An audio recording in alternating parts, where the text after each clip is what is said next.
whether we can study the interface between language and actual kind of thinking and reasoning capacities, I am dying to understand how that works. I think that's the most intriguing thing. It's not clear to me that large language models are something that the world needs at all. Certainly not larger and larger ones. That's not a phenomenon in the world that, a mountain that we climbed because it was there kind of a thing. Right? We created the mountain as we were climbing it. But if you want to build a system that can think, then it just seems a little bit misguided potentially to just try to think that language will just give you that. And again, I think the idea that it can comes from the fact that a lot of people think that language is what made us smart. Does it matter whether machines are learning language as much as they're learning it differently from humans? I would say yes in two ways. One is to the extent that we're claiming that the machines are a model that we're going to use to study humans, then we need to be very clear about what the similarities and differences are, because that gives us the limits of the model. And then secondly, if we're going to be building technology that people are using, the way in which the system was learned might put some limits or tell us something about the resulting system.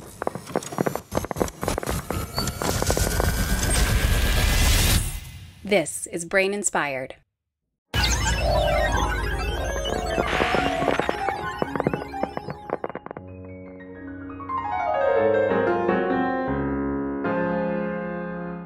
Hello, good people. I'm Paul. Large language models have taken over in the AI world, as you likely know, and their use has extended beyond language, as you also likely know. But in this episode, we're focused on the language versions. So these are the models that are trained on enormous volumes of text, usually online, and can do things like generate human-like language, answer questions, and so on.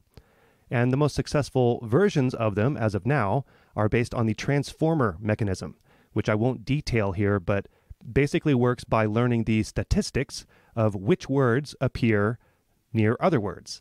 So one way they generate text is to look at what text has been produced so far and continuously predict which word might be good to insert next based on the previous words, something called next word prediction.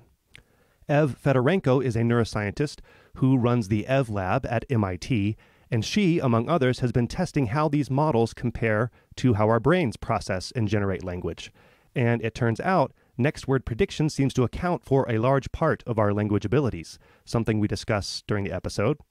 Emily Bender is a professor in computational linguistics at the University of Washington, and recently she has been considering questions like whether the models understand the meaning of the text they produced. The answer is no. Whether we should be scaling up the models, as is the current trend, the answer also is no. So we discuss these topics as well. Another thing that we discuss is the relation between language and thought. Ev has amassed a large volume of data showing that the language network in our brains is distinct from our other cognition-related networks. Ev argues that this and other data indicate that language is not for complex thinking, as people like Noam Chomsky have argued, but instead language is for efficient communication. So I brought Emily and Ev together to discuss these and other topics, and I really enjoyed our discussion. I recommend you dive deeper into their works, which I link to in the show notes at braininspired.co/podcast/144. On the website, you can also learn how to support this podcast through Patreon if you find it of value, and or check out a free short video series I made called Open Questions in AI and Neuroscience. Sadly, my video during this recording was so out of sync with my audio that it was beyond repair. So rather than frustrate you like it frustrated me, I've simply removed my video and include only my voice. Apologies for that weirdness. Nonetheless, you still get to hear and see these excellent people, Emily Bender and Ev Fedorenko. Enjoy.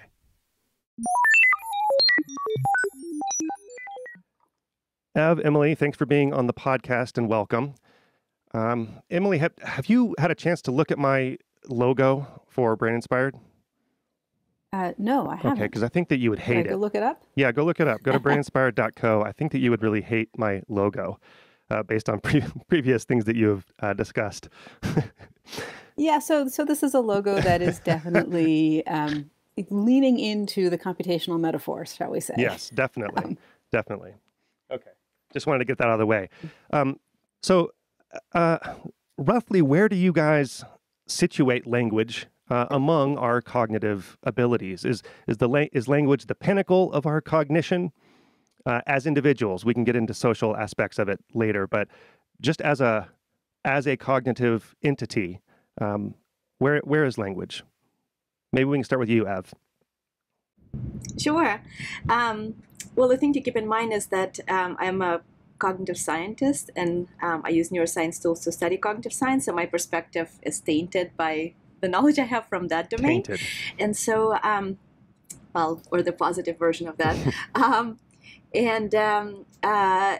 In my work, I've been very interested in the relationship between language and thought or complex reasoning abilities. And my initial prior was that language is at the very core of those abilities, and I was very sympathetic to that kind of a view. But it turns out that empirically, the way that humans are built, language rather reflects some of the complexities that we have in our thoughts rather than creating them. So in a sense, I would take the evidence to date as suggesting that language is just kind of one tool in our cognitive toolkit, and a lot of complex thought can happen without access to language. Emily, do you agree with that? Well, so I want to say, on things cognitive science and neuroscience, I definitely defer to Ev. My work is in linguistics and computational linguistics, and so I have no basis on which to compare language to other cognitive abilities. I think that what I can say as a linguist is that language is an interface that allows us to work together with other people and also to work with ourselves across time. And my guess is that that will have lots of really interesting cognitive implications. But that's not really answering the question of how does it fit into some hierarchy of cognitive abilities, because I don't have an answer to that question. But can't you do some armchair philosophy, which is where we got us to the place pre-Ev, where we sort of assume that language is the pinnacle, and according to your prior as well. I mean, is that an area, Ev, where philosophy has led us astray, perhaps? I think so. I think philosophy has led the field astray many, many times, and I think it's because relying on introspection is dangerous. We have intuitions, and intuitions can be helpful for generating hypotheses, but ultimately you can't build stories on that. It's just a starting point. And because some of the tools for studying the relationship among different cognitive abilities just haven't been around, different tools became available at different times, but without those tools, we just couldn't empirically ask these questions. And because I think because some people have this intuition that they talk to themselves when they think, I think that has led to this whole notion of language as being kind of the core essence of thought and the inability to think without language being there. And that just seems to be empirically, just doesn't seem to be true. What about the people who vocally talk to themselves all the time? Who vocalize their thoughts, right? And can't seem to think without doing so. That's my daughter and my husband. Well, it depends on what you mean by not able to think without doing so. That's again an empirical question. Seemingly, right? I think I think some of that has to do with humans being highly social. Although I think some people like that even do it when they're alone. Again, I'm not saying that language can't be helpful in structuring certain thoughts or maybe extending the kind of window over which we operate in our thought mental space. But like I said, the evidence that we have from both brain imaging and individuals with severe language problems suggests that a lot of stuff can happen. Very complex reasoning can happen without relying on linguistic representations. And there's interesting story. Oh, go ahead, Emily. So I'm detecting in your questions some implicit hierarchy of kinds of thought and kinds of reasoning. So when you say people who can't think without speaking, that suggests that there's certain kinds of the more general thing that we call thinking that you consider sort of real thinking, right, and other stuff that isn't, and a value proposition where some of it is the stuff that we tend to do through language. So I'm thinking about the experience of when I go to write something and I'm out for a walk and I have a really great idea and then I sit down to write it and it feels like, oh, I actually had sort of the first, second, and sixth parts of this, and the stuff in between I really have to sit down and work out. And as Ev says, if I set it down in language and sort of fix it there, then I can focus on those other connections in between, and that can extend what I want to do. But I would not want to call that kind of work real thinking to the exclusion of other things. I mean, do you think that people conflate thinking with language and just that they're the same thing? You know, there's the language of thought, hypothesis of our cognition, et cetera. I mean, do you think that's one of the mistakes that people make, is just conflating our thoughts with language? So I have a story for you from when I was in college. My mom came to visit once, and I was really proud to show her what I was doing, and I brought her along to a syntax class I was taking. And my mom's a poet and a personal essayist and a teacher of creative writing, so she's really a language person, but in a different way. And she walked out of that class terrified because she said, "You are using language to study language. You're going to go crazy." Right? And I think that, you know, we're fine, right? Syntacticians actually do manage to hold it together. It's okay. But I do think that there's a danger that because so much of this discourse is done in language, and especially in written language, that we conflate that with the thing that we're studying. And sort of analogously, there's all this stuff going on, which maybe we'll get into later in the hour, about whether or not language models are sentient. Oh, do we have to? Okay. I hope not. Right. But the thing that I wanted to bring out of that is people who are taken in by the language models seem to project an inner life onto the language model. And some of that discourse is around, well, see, it's doing language, so therefore it must have an inner life. And my reaction to that is, language is one of the key ways in which we become aware of the inner lives of other people, but that doesn't mean that the language itself is the inner life.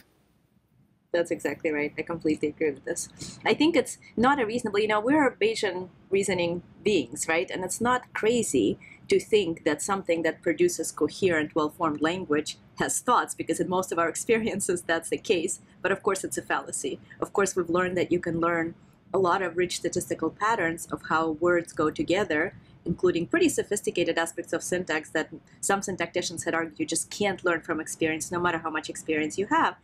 But that does not imply that there is complex thought there. I mean, one way to also think about is, for example, humans vary a lot in their reasoning capacities.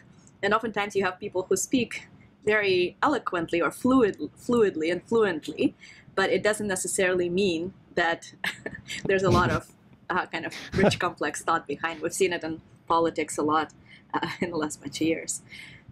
Do you guys, I meant to ask you this up front, and this is a total aside, so I apologize. Do you enjoy courting controversy and getting pushback? Because one thing that you kind of share is, so Ev has spent a lot of time collecting evidence for and arguing against the idea that language is necessary for complex thought. So this goes, you know, against a lot of intuitions and background philosophy. And of course, Emily, you're writing these critical papers on language models ethically, and, you know, the fact that they don't understand what they're producing. So I assume that you guys both get a lot of pushback. Is that enjoyable to you? Not particularly. No. I'm not in it for the pushback, that's for sure. Yeah, okay. Yeah, same. I'm just doing my thing. Like, I want to figure out how things work. Like, I'm an empiricist, and so I'm just trying to understand how the system works. And I'm happy to argue with people, but I think, you know, a lot of the pushback comes, it's not incidental that we're females. Like, that has... Oh, yeah. Really? Yeah, you seem surprised. Yes. I just don't, I don't think I want to believe that, but yeah, okay. Oh, well, you may want to believe, I want to believe all sorts of good things too, but, you know, like, my most salient kind of awareness of these differences came from traveling back when I was like a postdoc or young faculty with my husband, who is also a language researcher, and we would often go and give talks together, you know, sequentially, because if we're both there, people would want to hear different anyway. And he was just amazed at how different the tone is of people who talk to me compared to the way that they talk to him. And I just kind of hadn't really given it much thought before. Of course, I'm also raised by a female academic, Nancy Canwisher, and she was always warning me about this. And yeah, there's definitely a lot of expectation of, you know, like, we owe people something to explain to them every little thing without them bothering to even read the papers. And, you know, we don't. Yeah. Yeah. And, I sometimes look wistfully at the other kind of work that I do and wish that I had more time for it. So, multilingual grammar engineering and computational semantics. And I find myself putting more and more time into this discourse around what is it that language models can do, because I see the hype and the overclaims as harmful. And some folks are concerned with sort of the harm to the field of AI, and I frankly couldn't care less. Like, AI is not my problem. I'm not trying to build better AI. If I think computer science as a whole, and AI in particular, is vastly overfunded right now, to the detriment of the science in that area and to the detriment of the science in surrounding fields. But I see harms to people, right? In terms of when we believe false things about what these systems are doing, then we end up putting too much faith and too much autonomy into automated systems. And so I'm not doing it for the pushback, but I sort of feel like this is a place where my knowledge and expertise in linguistics allows me to do some good in the world. And so that's my motivation. So we could really go off the rails here ethically, and it's not an ethics podcast, but maybe let's get back to what I was going to ask about regarding the meaning and our, as humans, that we sort of grasp for meaning and anthropomorphize and want to think that we are communicating with something sentient, something, that is producing meaning. And is that because there's this kind of approach. The computer metaphor of the brain, right, is that we get input signals, we process that input, and then we produce actions. And then there's this alternative viewpoint that really we're producing actions primarily to receive different inputs, right? So it's, instead of a perception to action notion, it's an action to perception notion.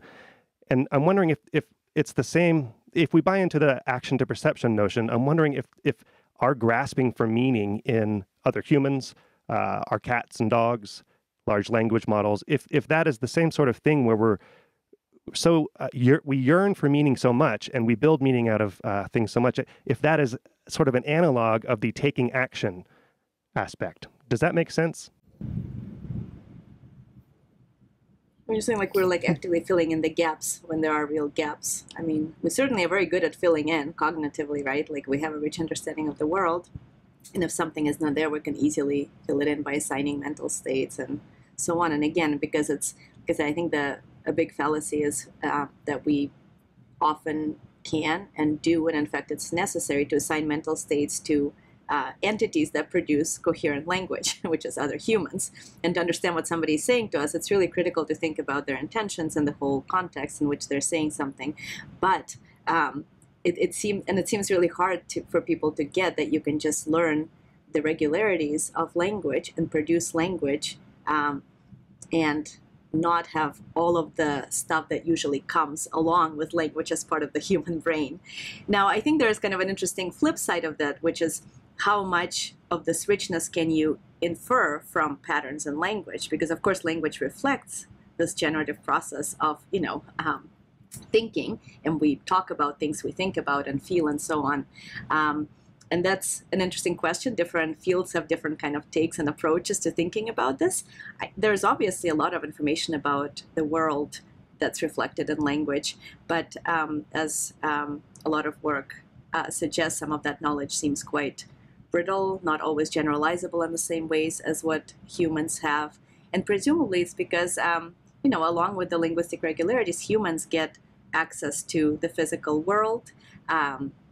They interact with other entities using that same communication code as well as with the objects and engage in the events. And so it's a richer notion of meaning that they get.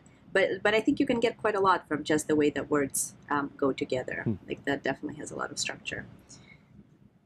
Yeah. I think to go back to your question of is our looking for meaning analogous to taking an action so that we get a percept back?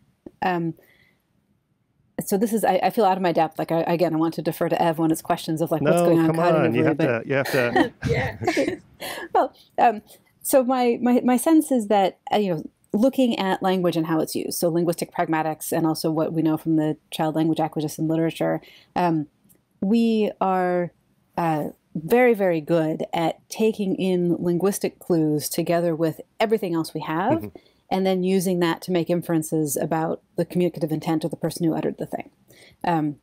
And we do it so quickly and so automatically, and including all these processes of, for example, ambiguity resolution. So computers are very, very good at finding multiple different syntactic analyses of a string if you're actually like running a parser that's got a grammar in it. My favorite example is have that report on my desk by Friday. Seems like a completely straightforward, unambiguous thing. Any scenario that you can imagine for that sentence, it's, no one's going to say, but wait, what did she mean? 32 different parses for that, given a reasonable grammar of English, right? Because have could be cause to be, right? Or it could be go ahead and take, right? The report could be about the desk, or it could be physically on the desk. By Friday could refer to a time, or it could refer to the author of the report. And then all of those things can combine together in different ways so that you get 32 different readings. But none of that, like, it goes right past us because we are using so much information, sort of general world knowledge, cultural knowledge, what we know about the person who said the thing.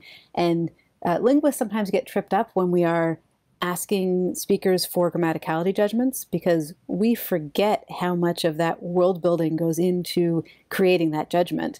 And so you'll get people saying, oh, no, nobody would ever say that, because we haven't sort of given the time to say, okay, no, in this kind of a situation where these things are going on and you need to emphasize that, now is it a natural thing to say? And we sort of work with this false assumption of a null context, which just never exists. So all that to say that our interpretation of language is very fast and very reflexive. And we have the sensation or the intuition that we are getting all that information out of the language, when in fact what we're doing is we are pairing a whole bunch of information with the language to make some inferences. Well, I'm tempted to just go down the road of of Ev's work comparing large language models with the predictive activity of that with our brains. But maybe before that, what does that say about large language models? Are they not producing language the way we think of language? Because do we need a different definition of what they're doing or a different word for what they're doing than language?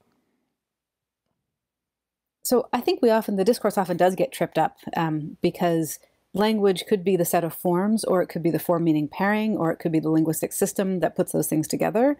And so I've started talking about large language models as text synthesizing machines, which still isn't great because a text, especially if you're talking about humanistic scholarship, a text also is something that's got a lot of meaning in it. But the point is that what the large language models are doing is coming out with strings, and those strings are conditioned on very carefully modeled understandings, I don't want to use that word, very carefully constructed models of the patterns of the strings.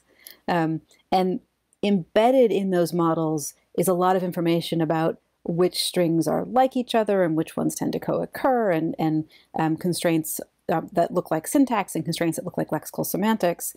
But none of it reflects any communicative intent, nor any connection to the world outside the strings. So no grounding, no social understanding, and so on. And yet, one of the things that Ev has shown with her group is that when you compare the activity of large language models with that of brains, there seems to be this next word prediction that's happening in our brains as well as it does in the large language models. And this is kind of in the tradition now of the visual system in our brains have been compared to the like convolutional neural networks, and we've talked a lot about that on the podcast. But Ev, what does that mean? Are we just missing? Are we just grasping that one tiny aspect of language, next word prediction, and so we need to find the other aspects, the grounding, the context. What does it mean? Yes, that's a great question. So yes, that's exactly, I think, how I think about it, except I don't think that prediction is a tiny part. So we have a set of regions in our brain that respond very selectively to language. And my group and other groups have previously shown that these responses are sensitive to how predictable upcoming words are. So there's extra cost if words are unexpected. And that has been shown behaviorally as well in many different paradigms. So so there's a system, and as you pointed out, it indeed seems to be the case that if you take representations from modern language models, like the transform architecture models, and you build a model, a linear mapping model between those representations and the neural representations extracted from that system, this language selective system in the human brain, there is a good relationship. You can learn a relationship so that you can then predict neural responses to some unseen stimuli. And I think it's really intriguing, it was very surprising to me how well that worked. But it also kind of, in my kind of thinking about language and cognition, it came around the time where all of this stuff about separability of language and complex reasoning was becoming clearer and clearer. And then if you think about it through that lens, then perhaps it's not so surprising that we have this system that is a system that has learned some mappings between forms and some rough approximation of meaning that could then be passed down to systems that actually do complex reasoning on those representations, be it social reasoning or abstract reasoning like in logic and math and whatever else. And so yeah, I think looking at neural responses in this language system is capturing this one aspect of linguistic regularities, which of course, but the reason that I don't think it's a tiny part of language is, of course, to succeed at predicting the next word, you have to learn to pay attention to all sorts of stuff in the signal, right? To how particular words go together, to some more abstract syntactic patterns. And learning all that as a kid is a non-trivial task. Learning that as a model is a non-trivial task. And of course, models and kids learn differently, presumably. And I think there's a lot of interesting work to do to try to figure out how those differences may impact resulting representations and so on.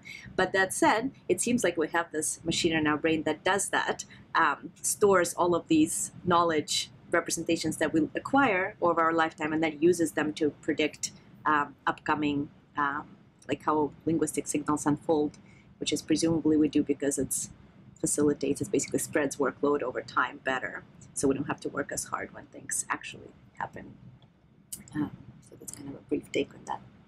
Emily, does that sit well with you that a huge part of our language faculty is next word prediction, or just predicting upcoming words?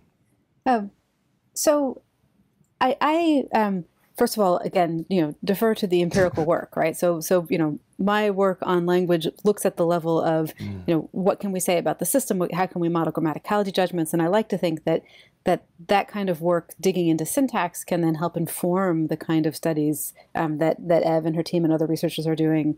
But in terms of, what are we finding that the brain is doing, it doesn't matter what I want, right? It matters, is there good empirical work going on?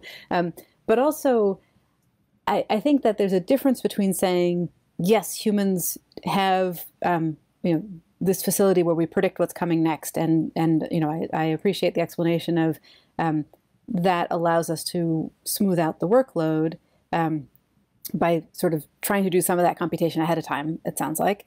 That is very different to saying, and so therefore a system trained with the task of doing next word prediction is getting at the heart of language, right? Is getting, and therefore, understands what things mean, et cetera, et cetera. So it's interesting.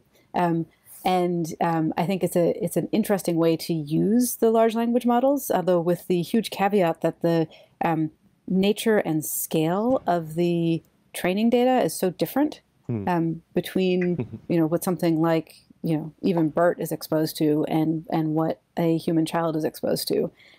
So like that, the analogy there I think breaks down a little bit, but using the language models to sort of model that aspect of what humans do with language is interesting for sure.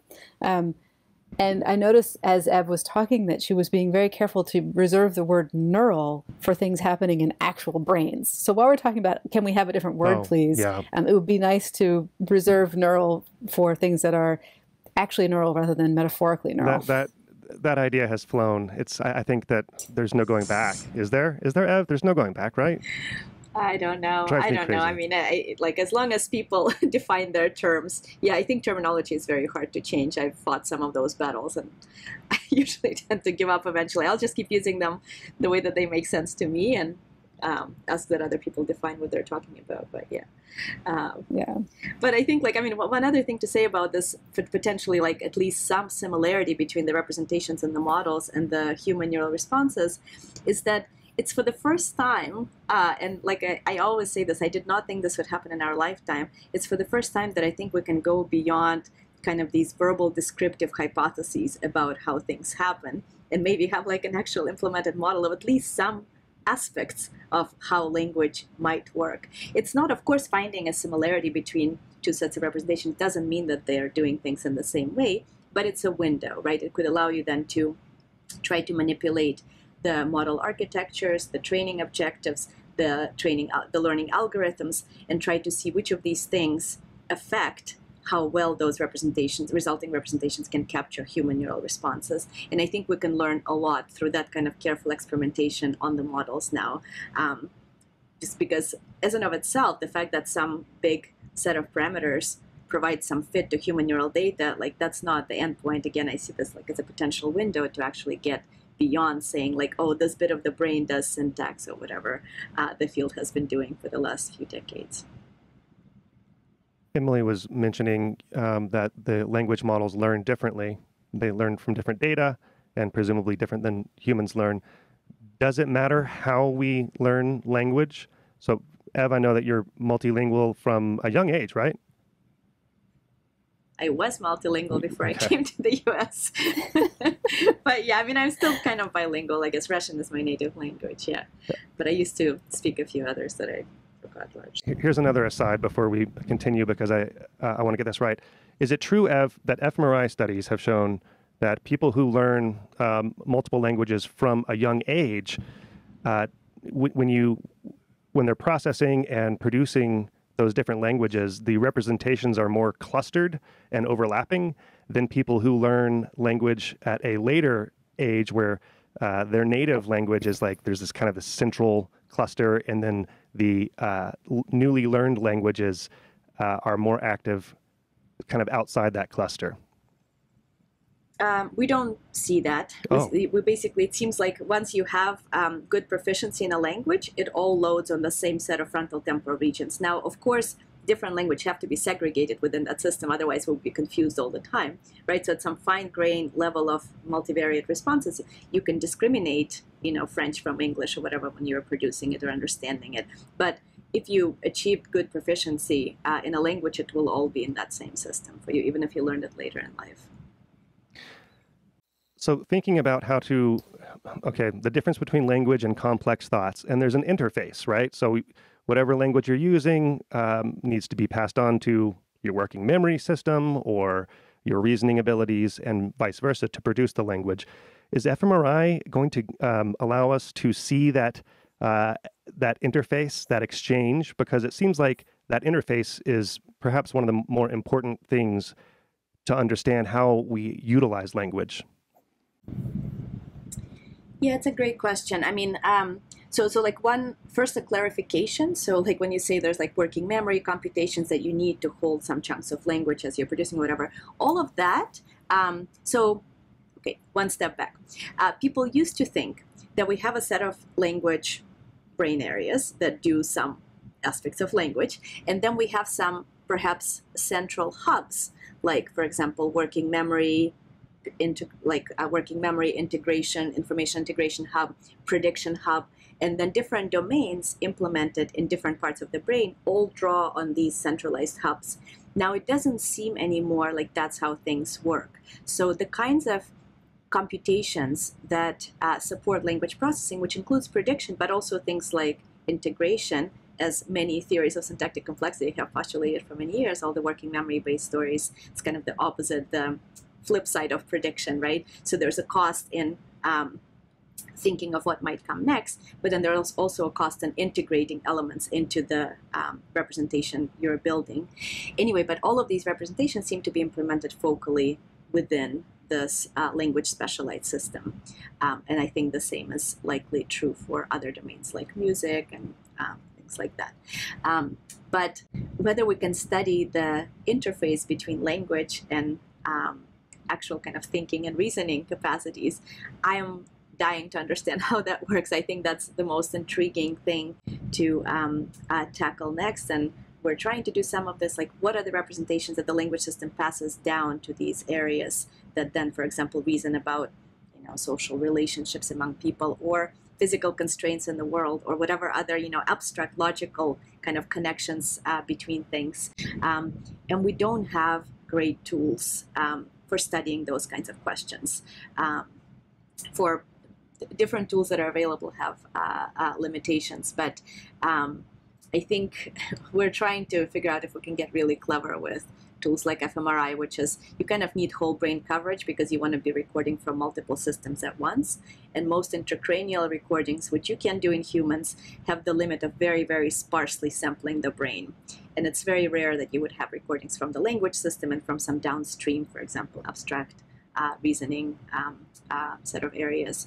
And so we're trying to see how far we can push fMRI to get at this, and I don't know yet. Well, I feel like in the next decade we'll have a better sense. Well, I know one of the things, Ev, that you advocate for is studying animal communication as a proxy for studying language in humans. And Emily, I don't know how familiar you are with lots of animal cognition and communication, but I guess the question would be, can we really do that? I thought language was something special about humans, and that other animals, be they non-human primates down to organisms like bacteria, can communicate, but there's a clear distinction between language and other animal communication. Is language specific to humans? And is it a viable? Do you think, Emily, it's a viable option to study communication in non-human animals to understand something about human language?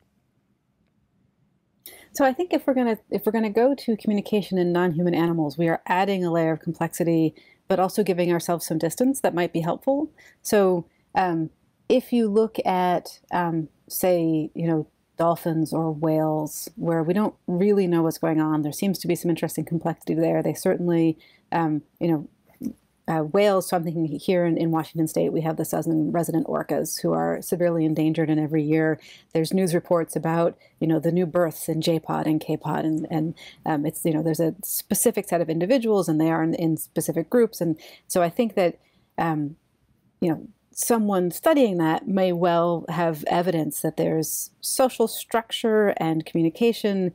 And so that gives us some distance. Of course, there's the extra distance of environmental differences. It's like difficult to study marine mammals because we don't share their environment. But we also then are working with something where we don't know the code, right? We don't really know what's in their communication system. And so that's both sort of a further difficulty and some possibly beneficial distance that might help, depending on what kind of question you're looking at. As to the question of whether language is special to humans, there's some pretty foundational work by Charles Hockett looking at design features of language to say, what does something have to be before we call it a language? And whenever you're doing that kind of definitional work, I think it's worth keeping an eye on why you're doing the definitional work. So if we're saying, this is what linguistics studies languages. So things that have these properties are languages and they are in scope, that's just descriptive. If you're saying humans are better than animals because we have language, or humans are more sophisticated or more something, then it's a more value-laden, different kind of a question. So I think that it's worthwhile to define our terms, as we were saying before, and talk about, what is this thing that we're calling language? What are the properties that we care about, and why do we care about them? And if we're looking at it from a neuroscience perspective, it could be, well, we care about how this system works in a human brain, and if we want to look to animal models, then we need to establish that it is analogous enough, and so that's why we're creating the properties. Are you on board with that? I just maybe like to add. Yeah, I think largely very much so. I mean, I think one important thing that I always say is that, there's a lot of continuity in biology. And I just oppose about people making categorical transitions when there's no evidence for such transitions. So I would be very surprised if our system is in some qualitative way different. And I think that desire to postulate a qualitative difference comes from historically the focus on syntax, which is a big component of language, but words are also important. And humans, unlike many other animals, can store a vast number of communicative signals. And I think that's not to be underestimated. I think that's similarly important. Once you start thinking about word meanings and the complexity of communicative signals, then it becomes much more likely to be a continuum as opposed to some fundamental new circuit that we have evolved or some new brain region, some new way to process information, for which, that may well be true, but so far, evidence for homologies is overwhelming, and evidence for like fundamentally new kinds of computations that human brains can do that other animals can do is quite sparse. But there's a lot of exciting work both in terms of like understanding the actual biology of human neurons compared to other neurons, and there's some interesting differences. So I'm excited about the kinds of things we can learn about those potential differences again in the coming years. So you don't see a qualitative difference between, okay, so someone like Terence Deacon would argue that there's a qualitative difference between the symbol-like structures that humans use for language, and that constitutes language, versus what he would call indexical and other kinds of referential signals that are used in the animal kingdom.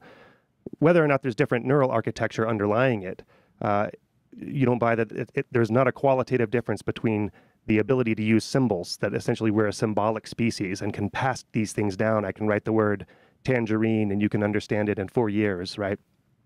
And that it's somehow detached from the immediacy of the environment.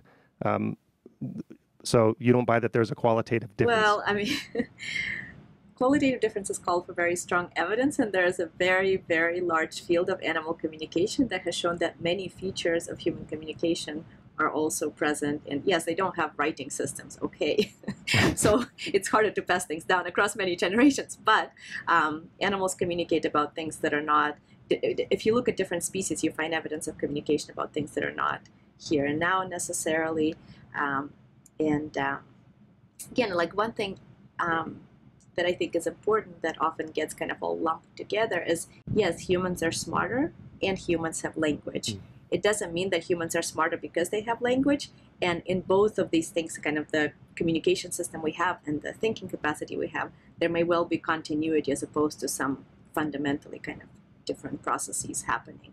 But I think understanding in which ways we're smarter, setting language aside, can also be a very fruitful thing to try to crystallize some of these differences without bringing language into the bucket, which sometimes just leads to muddled reasoning, because it's very hard for us to think about thought without using language, and then it just all gets lumped together and leads to like a lot of mess in literature.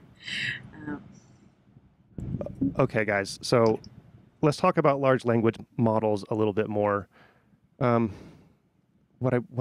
Okay, so Emily, this is not a knock against linguistics or anything, but one question is, do we understand language well enough to build, useful large language models? Do we need to understand language? And I know a lot of what you do is apply your linguistic knowledge to kind of critically evaluate large language models. But do we understand language enough, and do we need to understand it enough? So yes, I think that we do need to understand language in order to build good language technology. It's not clear to me that large language models are something that the world needs at all. Certainly not larger and larger ones. That's not a phenomenon in the world that, a mountain that we climbed because it was there kind of a thing. Right? We created the mountain as we were climbing it, and without, I think, a whole lot of purpose in mind, aside from some very fuzzy thinking about AGI, which I think is way off the rails. In terms of building good language technology, yes, I mean, we definitely need to look into what we know about language, and the more we know about language, the better we can build the language technology. And this includes things like, if we want to build language technology that works well across different languages, then looking into linguistic typology, which is the study of how languages are similar and different, can help us do that better. If we want to build language technology that is well situated within its deployment context and not discriminating against people because they speak differently or reproducing the discrimination that's in language, then sociolinguistics is a really rich and useful starting point, right? And I'm not saying that typology or sociolinguistics are, finished areas of study. Is there anything that's a finished area of study? I think the areas of study that we've abandoned are all things where it turned out to be, pseudoscience. And anything that had something real at its core, there's always more to do, right? So yes, we could always learn more about language, but what we are not as a field doing in NLP is getting the full advantage of what is known from linguistics. And it's a little bit frustrating to me. Sometimes people will write off linguistics because they took one formal syntax class, and by formal I mean formalist, I mean like minimalist program, and said, oh, this isn't useful, and then decided that that was all of linguistics. And that's partially on linguistics because within the field, especially in the US, there's this culture of sort of putting syntax, especially that kind of syntax, on the top of the heap and sort of putting that forward as the pinnacle of linguistics. And so if we do that and people from the outside come and look at what we've done and go, well, not useful, and miss all of the other stuff, we could be doing better on the linguistic side. But I also, will continue telling the language technology people to please keep paying attention to what you can get out of linguistics. And do they? Is there a lot of hesitancy to listen to linguists? Yes. And I think that hesitancy comes from a couple of places. So one is sometimes people do go and they encounter something that is esoteric and not helpful. And I've tried to work against that by writing a couple of books saying, here's 100 quick vignettes about, the first one was morphology and syntax, and the second one was semantics and pragmatics. And those came initially out of frustration as a reviewer for NLP conferences around 2010, 2011, going, my God, these people don't know the first thing about how language works, right? So, okay, well, it's not reasonable to ask people to go do a whole second degree. So what can I do? Well, here's 100 things about how language works. And then I did 100 more. But also, I think that there's something cultural in computer science, which is to say, especially machine learning, the whole point is to build the system that learns the things so you don't have to. And that leads to a direct devaluing of domain knowledge. And linguistics is one important domain for domain knowledge for NLP that gets devalued and ignored. And so I've put a lot of effort into trying to counteract that. Ev, what do you think language models need? What would you want to see besides scaling up? I mean, I know it's a problem modeling. I don't know. Yeah. I never said they need to be scaled up. No. I don't think that's necessarily a good strategy, but yeah. No, I mean, that would be that's sort of the default program, right, is to scale up. But even, looking at comparing our visual activity to convolutional neural networks, the larger ones don't perform as well because they're not mapped on as well to the structure of our brain. So I'm just saying that, scaling up is not good for neuroscience. Like, it's not going to buy you anything. But is there something that would?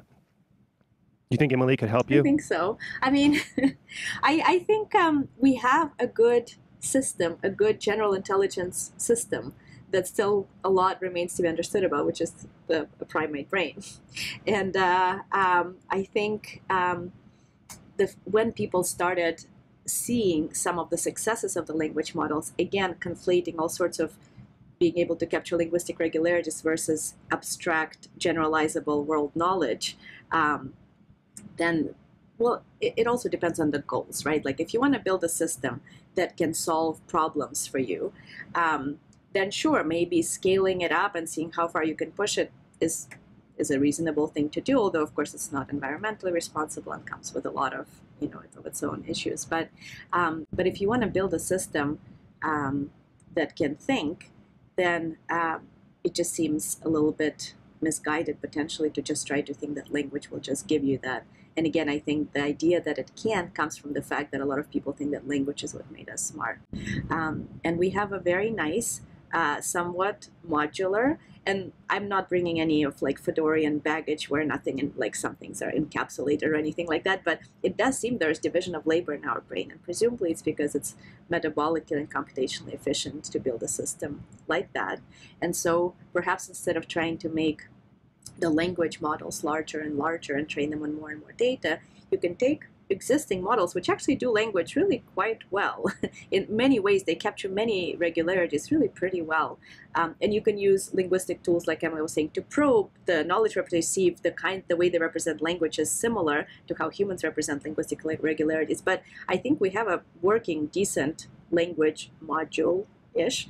And then we can try to see, okay, how would we build a system that reasons about different aspects of the world? How build a system that does math, build a system that can interact with computers using like computer code, a system that implements social reasoning, right? So this is kind of going to this notion of having a bunch of distinct capacities. Some of them are relevant to particular domains, some of them are abstract reasoning capacities, like the kinds of things that are linked to fluid intelligence, just abstract reasoning, novel problem solving, and so on.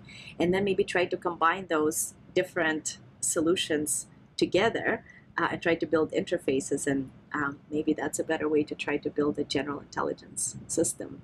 And maybe it can be much more computationally efficient than trying to get some of this, again, like I said, some of this you may be able to get through language, but it's just not necessarily the best way to design a system, I think, given what we know from human brains. So I think we've maybe found a point of disagreement finally, Ev, Yes. which is I don't think the language models are a nice language module in a system like that, because I think that they capture some things about language, but they don't capture enough. And so that's one point of disagreement. And the other point, maybe this isn't disagreement with you, but disagreement with others that you were sort of modeling as you were speaking, is I don't see the value of building a general intelligence. I think that we would be much better served by building specific tools to help people do things. And there are lots of places where building language processing tools could be extremely useful. Some of my favorite examples are matching patients to clinical trials, helping comb through case law to find precedent. Automatic transcription is wildly, useful. Likewise, machine translation. So thinking about it as here are tools, rather than running away with, okay, now we've got a language thingy. Let's build a general intelligence around that, and then have it be a general purpose tool. I think we're going to have a real hard time creating something that's fit for purpose if we go that direction. No, that's a great point.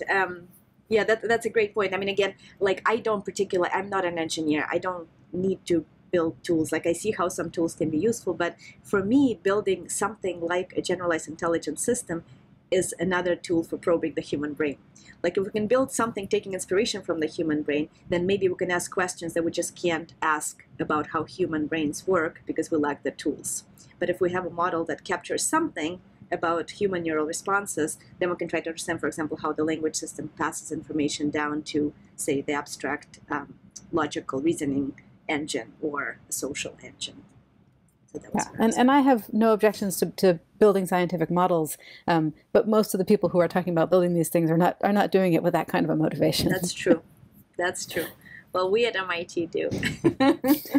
Not only at MIT, of course, but a lot of people who I interact with are, of course, interested in fundamentally this interaction between the fields with a big goal of understanding how humans work.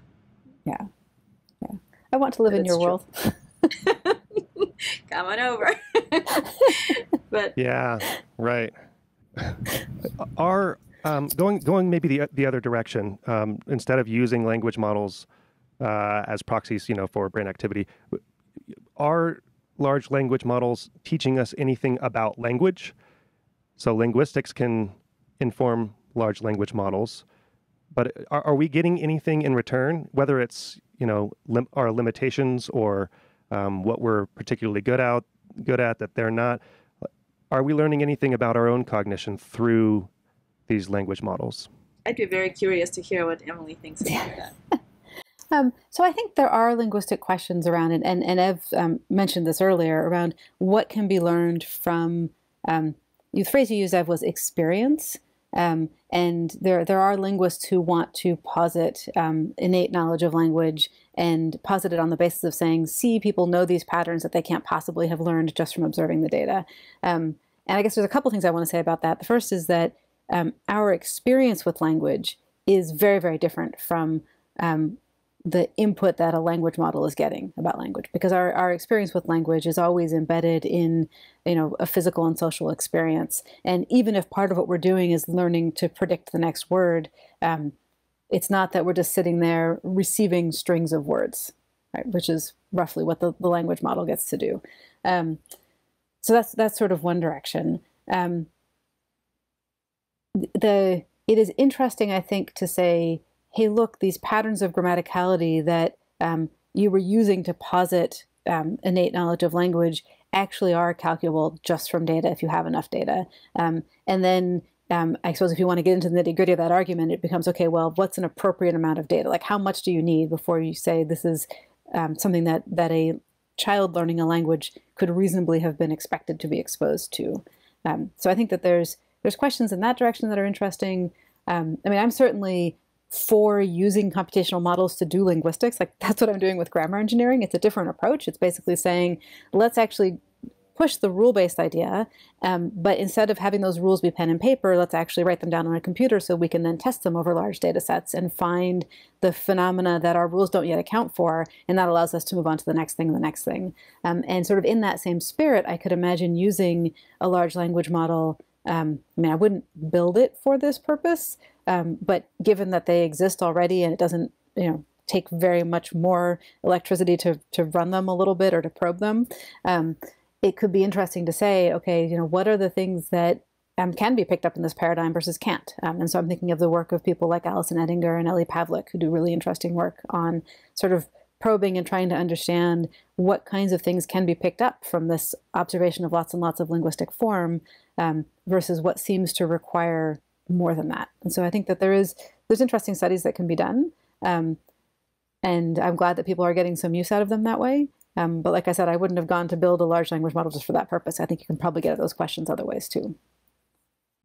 Do we need, so Emily, you famously, we're not going to go down the list of famous papers that you've written, but thinking about the climbing towards NLU on meaning, form, and understanding in the age of data, where you argue that large language models don't understand language, don't understand the meaning of what they're saying.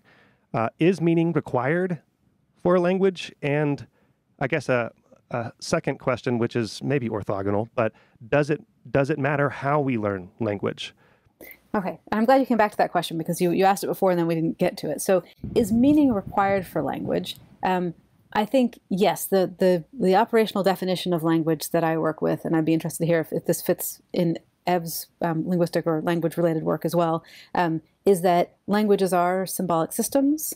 They are systems that allow us to pair form and meaning in this open-ended way, sort of recombining large but discrete sets of basic symbols into larger symbols.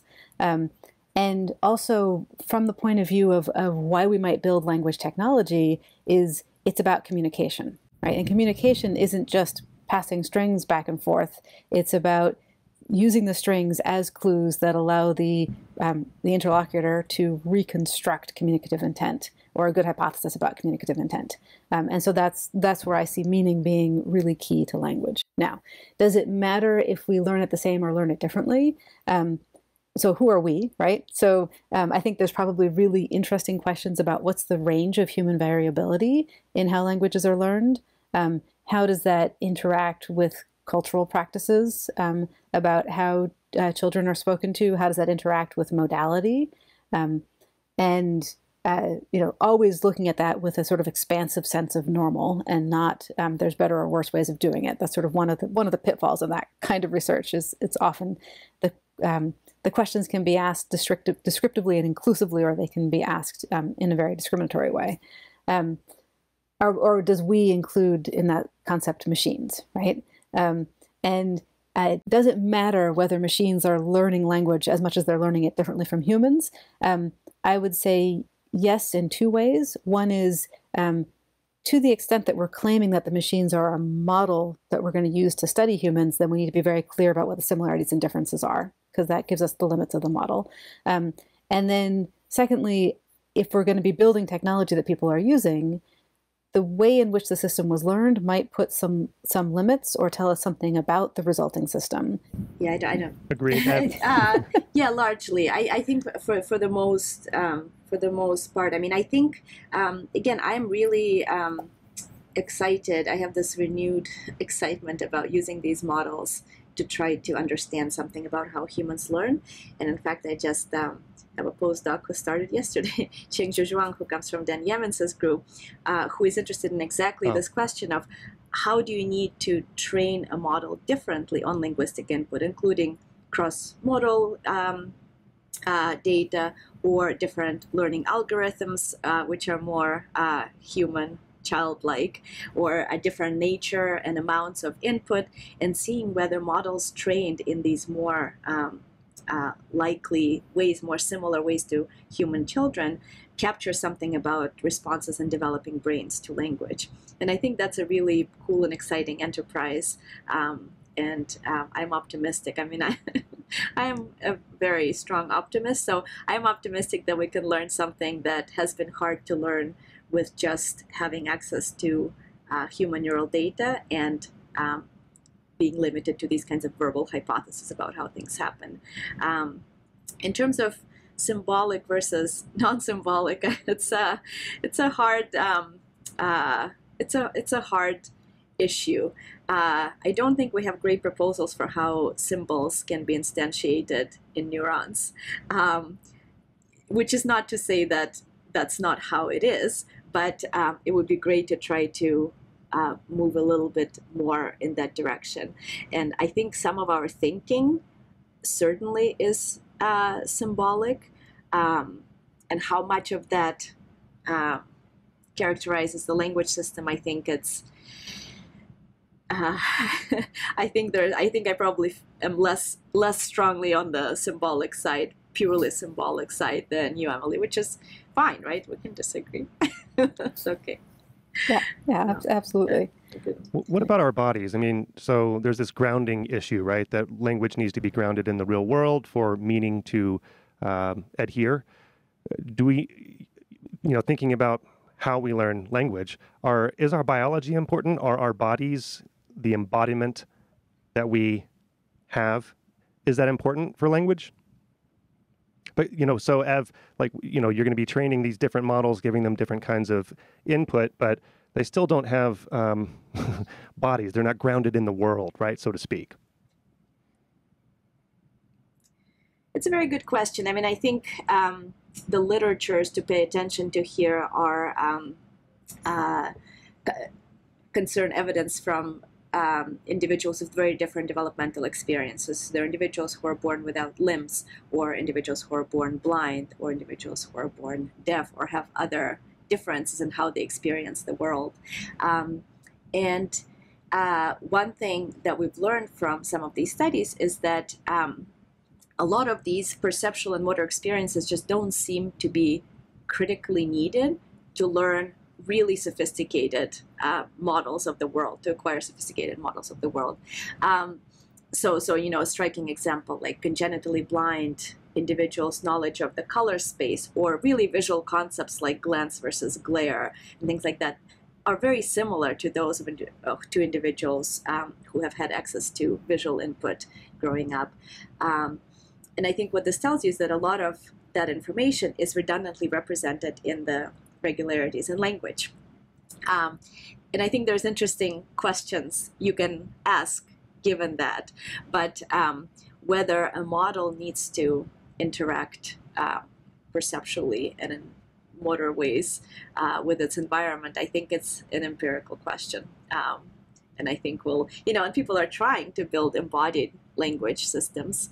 And again, I'm less excited about building it for the goal of building it. I'm interested in how will the representations of linguistic meanings, for example, be different for those kinds of models compared to these disembodied text synthesizers, as Emily called them.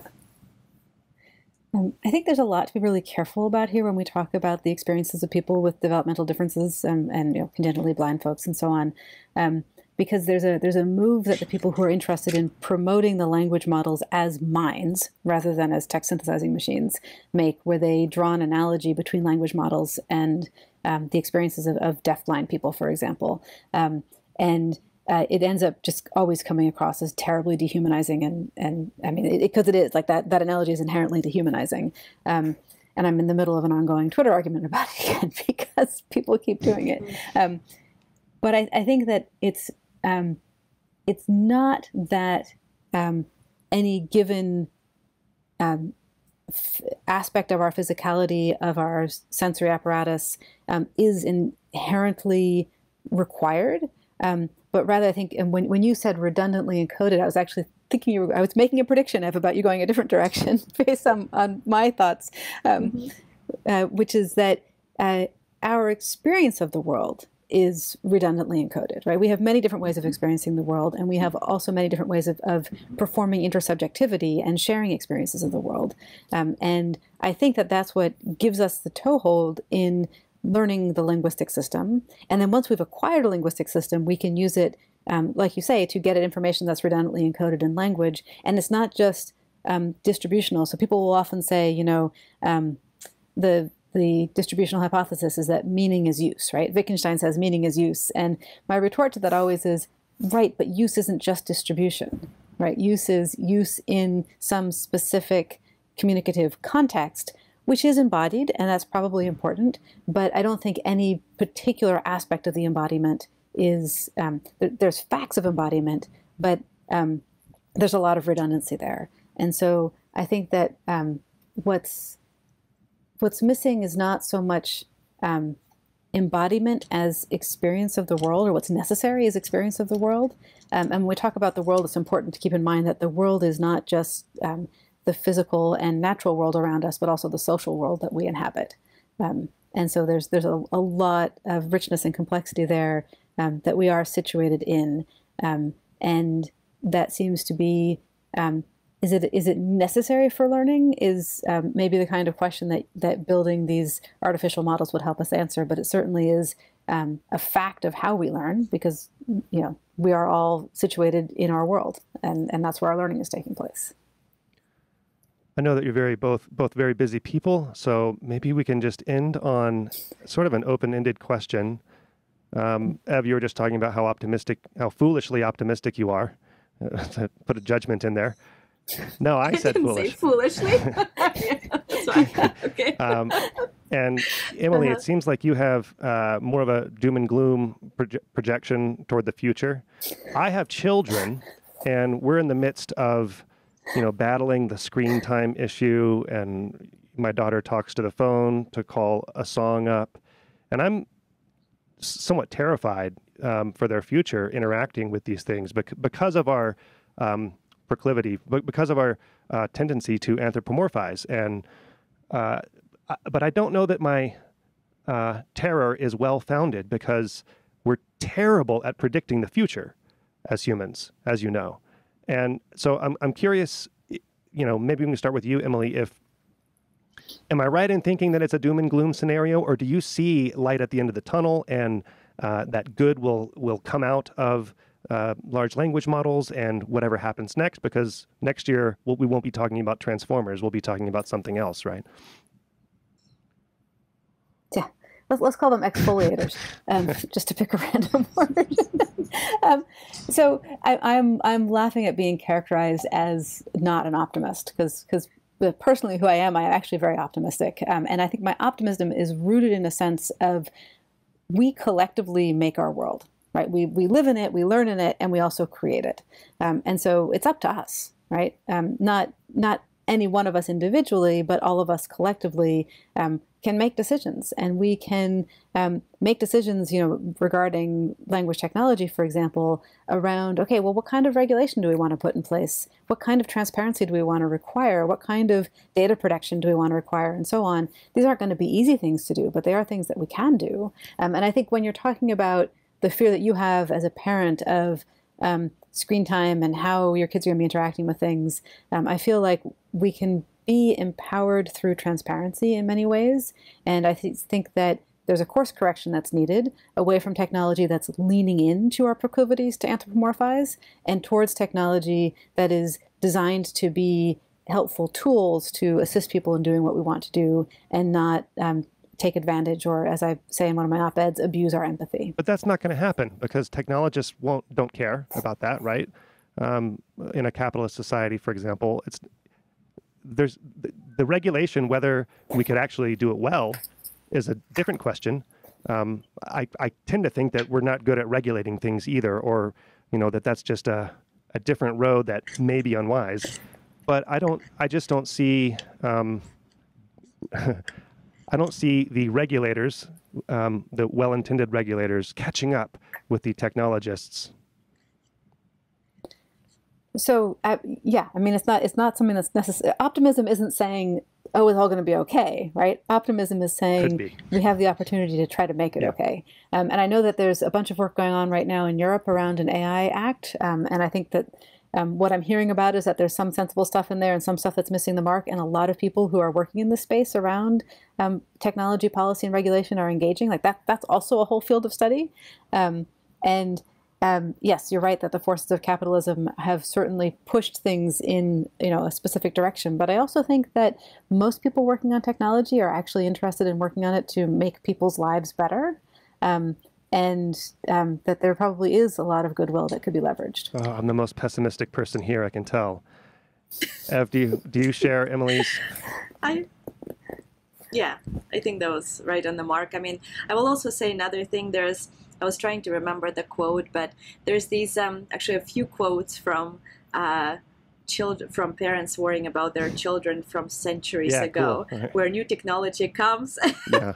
I'm just saying, your kids are going to be okay. I know. But kids come with their. Yeah.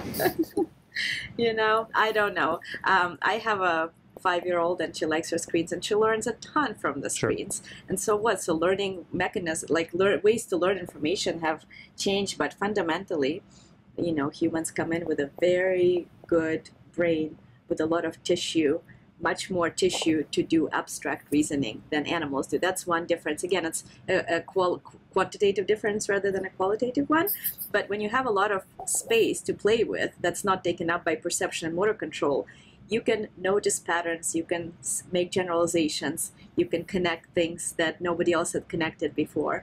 And that makes a fun and powerful tool that we all have in our heads, much more so than probably any other tool that will ever be created by us. But it's to be seen. Yeah, okay. I could go on and on about my children and your worries. But I guess we'll leave it here. Thank you both so much for your time, and thank you for your work and continued success. Fun. Thank you. Thank you. It was very nice to meet you, Emily. Nice to meet you too, Paul. Yes, likewise, and a really interesting discussion. Thank you. Yeah, it was fun.